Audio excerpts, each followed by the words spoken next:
오늘 함께 나눌 말씀은 누가복음 20장 말씀입니다.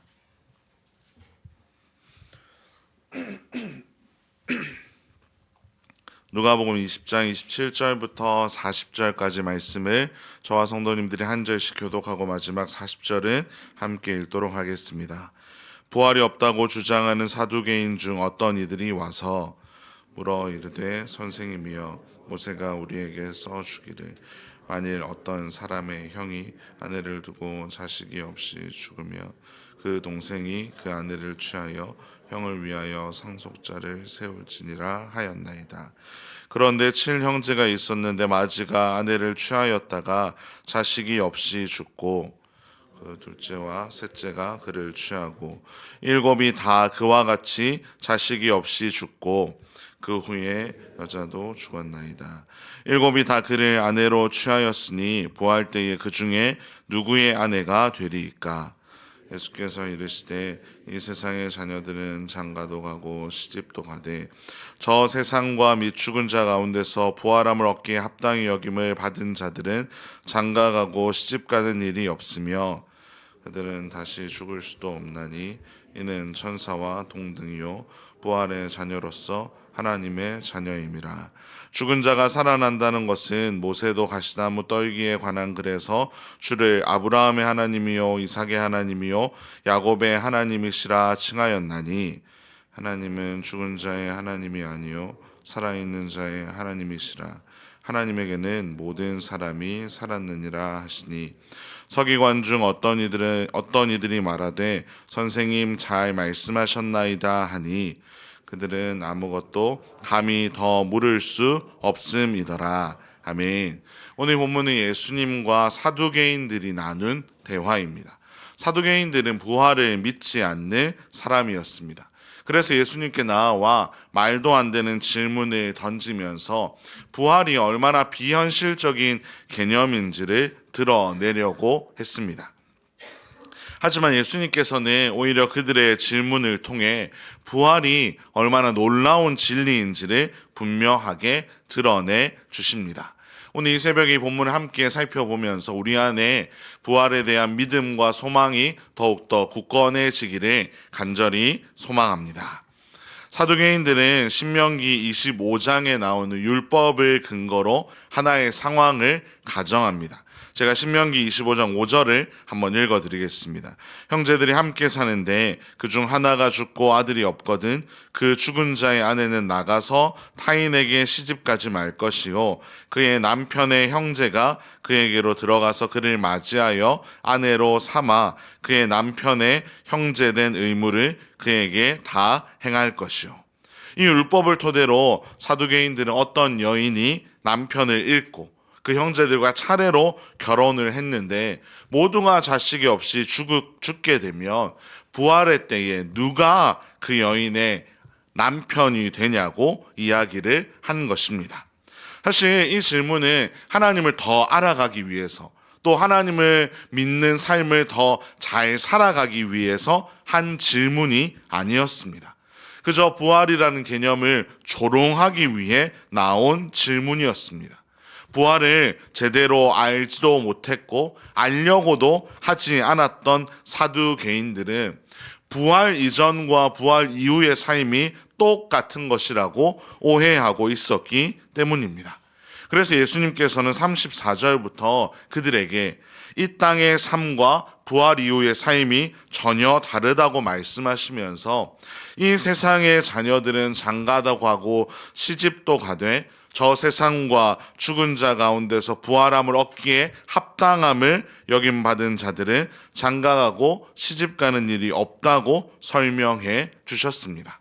하나님께서는 이 땅에서 살아가는 우리에게 한 남자와 한 여자가 부모를 떠나 한 가정을 이루도록 결혼이라는 아주 소중한 제도를 허락해 주셨지만 부활 이후의 삶에는 더 이상 죽음도 없고 사람과 사람 사이의 관계도 새롭게 정립해 주십니다.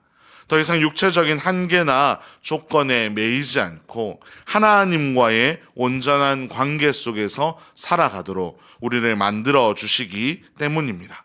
그래서 예수님께서는 36절에서 부활에 참여하는 사람들을 천사와 동등하고 부활의 자녀로서 하나님의 자녀라고 말씀해 주셨습니다. 이 말은 우리가 죽어서 천사가 된다는 것을 의미하는 것이 아니라 더 이상 죽지 않고 하나님과 영원히 살아간다는 것을 말씀해 주시는 구절입니다. 그리고 나서 예수님께서는 사두개인들이 그토록 좋아하는 구약 성경을 인용해서 말씀해 주시는데요.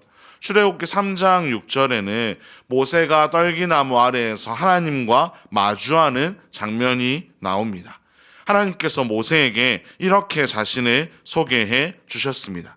나는 내 조상의 하나님이니 아브라함의 하나님, 이삭의 하나님, 야곱의 하나님이라. 여기에서 중요한 것이 바로 시제입니다. 아브라함과 이삭과 야곱이 오래전에 죽었기 때문에 나는 아브라함의 하나님이었고 이삭의 하나님이었고 야곱의 하나님이었다고 말씀하지 않으셨습니다. 하나님은 지금도 그들의 하나님이라고 말씀하신 겁니다. 왜냐하면 그들이 죽었지만 영원히 죽은 존재가 아니라 지금도 살아있는 존재이기 때문입니다. 그래서 38절에서 예수님이 이렇게 말씀하시는데요.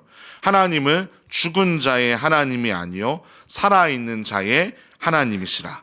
하나님에게는 모든 사람이 살았느니라 라고 말씀해 주셨습니다. 즉 부활은 실제하는 것이며 하나님 안에 있는 자는 결코 죽음으로 끝나는 것이 아님을 그 부활의 진리를 선포해 주신 겁니다. 이 놀라운 예수님의 대답을 다 들은 어떤 서기관들은 선생님 잘 말씀하셨습니다 라고 말하였고 더 이상 아무도 예수님께 감히 묻지를 못했습니다. 왜냐하면 진리 앞에서 압도되었기 때문입니다.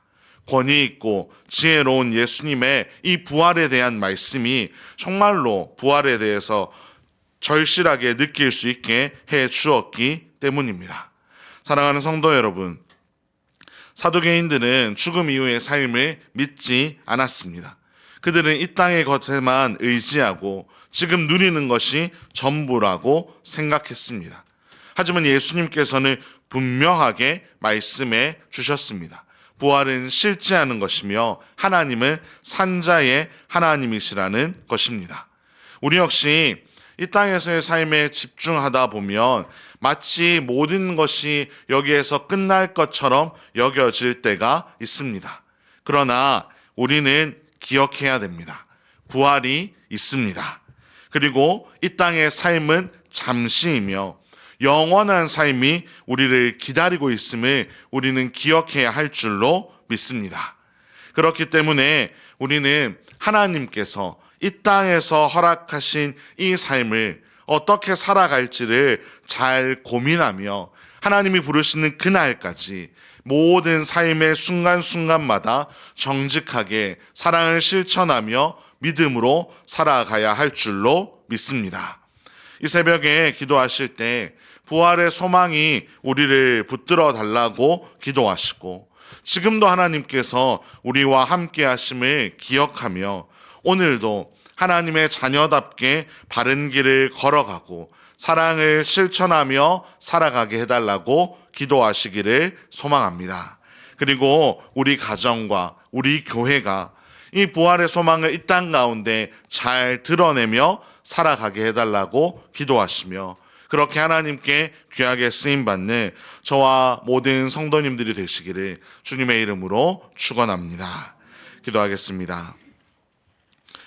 살아계신 하나님 아버지, 오늘도 우리를 주님의 전으로 불러주시고 우리에게 말씀하여 주심에 감사를 드립니다.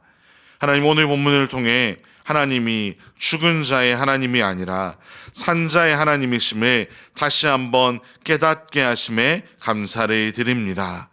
우리를 죽은 자들 가운데서 살리실 하나님을 바라보며 이 땅의 삶에 얽매이지 아니하고 부활의 소망 가운데 하루하루를 살아가게 하여 주시옵소서.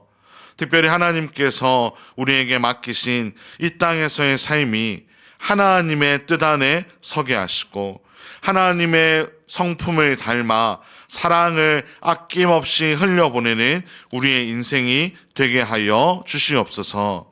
하나님, 무엇보다 우리의 삶과 입술로 부활의 예수님을 전하며 살아갈 수 있도록 우리의 삶을 사용하여 주시옵소서. 이 모든 말씀 우리 구주 예수 그리스도의 이름으로 기도합니다. 아멘.